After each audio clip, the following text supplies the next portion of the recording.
इंतजार है? आखिर क्या ये इस इंतजार में कि कश्मीर से रोजाना 2000 लाशें आएंगी तो जहाद शुरू होगा, या 2000 बच्चियों का रेप होगा तो जहाद शुरू होगा?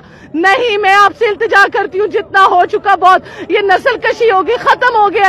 आज जहाद नहीं होगा तो कब होगा? आप अहादीस उठा के पढ़िए, आप कुरान पढ़िए, उसमें अल्लाह ताला आपको हुक्म देता है कि उठो, अपने भाइयों के लिए उठो, जिनके साथ जुल्म हो रहा है उस जुल्म के खिलाफ उठो।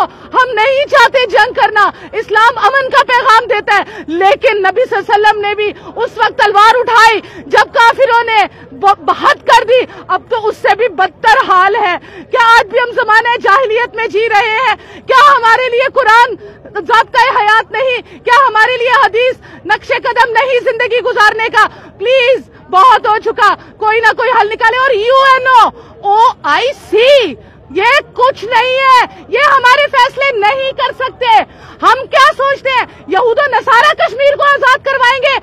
कभी भी नहीं करवाएंगे। वो हमेशा, या आप यहाँ तक सोच लीजिए, गिलगित तक उनकी नजर है, हमारे ये सारे पहाड़ी इलाकों पर उनकी नजर है कि वो भी लेकर रहेंगे। वो कह रहे हैं हम आजाद कश्मीर भी लेकर रहेंगे।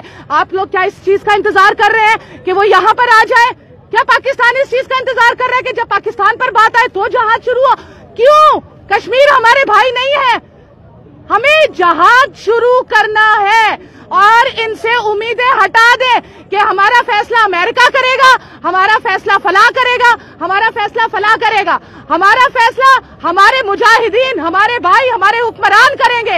हुक्मरानों से हाथ जोड़कर ये कहती हूँ कि अब बस कर दीजिए, बहुत हो चुका एहतजाज, अब अल जहाद अल जहाद अल जहाद।